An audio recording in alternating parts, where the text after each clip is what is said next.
দেশের কোনো মানুষকে বেনাগরিক করা না যায় হবে। হ্যাঁ, আসলে কি হচ্ছে, আসলে এই যে হিন্দু মুসলমান এই ভাগ করে মানুষের মধ্যে ভীতি সৃষ্টি করে মনে করছি এটা এসআইআর এর নামে এনআরসি করা হচ্ছে, তাই এই এনআরসি করার চক্রান্তকে বাতিল করার জন্য আমাদের আজকে এই মিছিলের দাবি হচ্ছে এসআইআর বাতিল করতে হবে। আমরা মনে করছি এটা এসআইআর এর নামে এনআরসি করা হচ্ছে, তাই এই এনআরসি করার চক্রান্তকে বাতিল করার জন্য আমাদের আজকে এই মিছিল।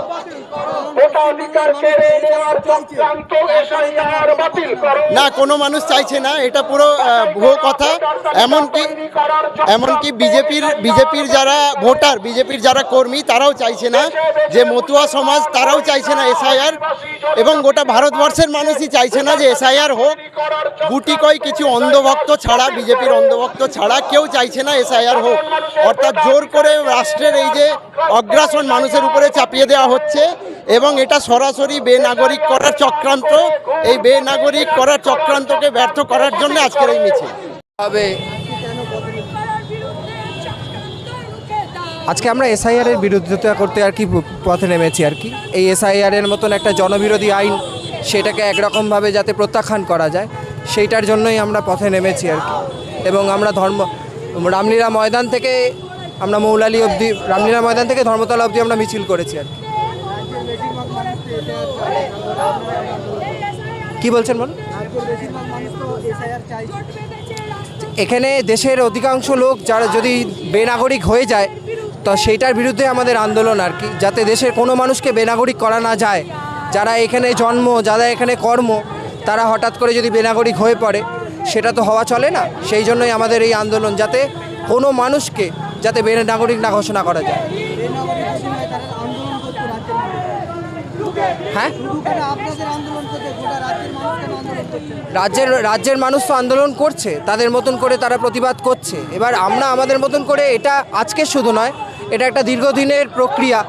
আমরা এনআরসির সময় যখন এনআরসি লাগু করার চেষ্টা করা হয়েছিল, তখনও আমরা এনআরসির বিরোধিতা করেছিলাম। এখন এসআইআরের বিরোধিতা করছি, কারণ আসলে এসআইআর হচ্ছে এনআরসির নাম করেই আর কি, এর মানে এসআইআর নাম করে আর কি এনআরসিই করা হচ্ছে।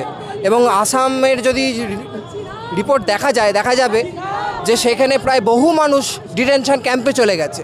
তো সেই একটা ভীতি, ভয়, আশঙ্কা দেশবাসীর জন্য, সেই জন্য আর কি সমগ্রভাবে এই প্রতিবাদ করা হচ্ছে আর কি। আপনারা তো জানেন যে এসআইআর নামক একটা অত্যন্ত অমানবিক একটা প্রকল্প আমাদের ঘাড়ের উপরে চাপিয়ে দিয়েছে। এবং আমরা দেখতে পাচ্ছি বিহার থেকে আমাদের যে অভিজ্ঞতা হয়েছে, যে আসাম থেকে আমরা দেখেছি লক্ষ লক্ষ মানুষকে বেঘর বেআইনি ঘোষণা করে তাদের সমস্ত কিছু কেড়ে নেওয়া হয়েছে। তো এইভাবে মানুষের অবমাননা আমরা বাংলায় হোক, এটা আমরা চাই না। আমরা সেই জন্য সমস্ত এসআইআরটাকে আমরা মনে করছি যে এটা আসলে ওই যখন আমাদের এখানে যখন এনআরসি এনেছিল, মানুষ যখন রাস্তায় নেমে বলেছিল যে আমরা কাগজ দেখাবো না, এবং এনআরসি যখন তারা করতে পারিনি, তখন ঘুরিয়ে তারা এসআইআরটা নিয়ে এসে এভাবে এনআরসিটা করছে। তো অটোমেটিক্যালি স্বাভাবিকভাবে এই বেনাগরিক করার এই যে তাদের যে পলিসি, এটা এই বেআইনি পলিসিটা আমরা মানছি না বলেই প্রতিবাদ করেছি, আজও করছি, আগামী দিনও করব। রাজ্যের মানুষ চাইছে না, কারণটা হচ্ছে যে রাজ্যের মানুষকে এটাই আমরা তো দেখেছি যে মানুষ কিভাবে, এই যে আমরা হিন্দুদের স্বার্থ দেখছি, এটা একটা হিন্দু রাষ্ট্র হবে।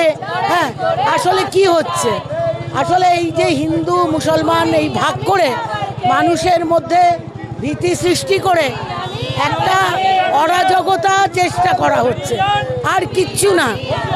এই যে কত মতুয়া মানুষদের নাম নেই, বাংলাদেশি, আরে বাংলাদেশি তো আমরা সবাই রে, আপনিও তো বোধহয় আপনার বাবা মা বাংলাদেশি, তো বাংলাদেশি বলে চিৎকার চেঁচামেচি করে রাষ্ট্র যেটা এই অমিত শাহরা করছে, এই স্বরাষ্ট্রমন্ত্রী করছে, এদের তো আগে গ্রেপ্তার করা দরকার।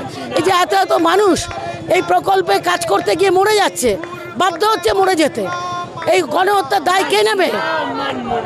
এরা অধিকারী বলছে ক্ষমতায় আসার 48 দিনের মধ্যে রোহিঙ্গা খুঁজে বার করবে। হ্যাঁ, ও তো ওর কাছে তো রোহিঙ্গা খোঁজার মানে ওটাকে কি বলে জানি লেন্স আছে, তাই জন্য ওকে খুঁজতে হবে।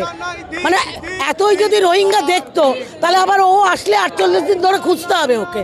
মানে এখান থেকেই বোঝা যায় যে কতটা মিথ্যা কথা, কতটা মানে একটা কি বলবো যে এই রোহিঙ্গা মানুষদের প্রতি যে এই যে কত বড় একটা অবমাননা, এখান থেকে এটা বোঝা যায়। এবং এদের গ্রেপ্তার করা উচিত। মানুষের বিরুদ্ধে এই ধরনের একটা সম্প্রদায়ের বিরুদ্ধে এই ধরনের কথাবার্তা বলা, এই ধরনের অবমাননাকর অমর্যাদাকর কথা বলা, এটা অত্যন্ত অমানবিক বিষয় এবং তার জন্য তার শাস্তি হওয়া উচিত।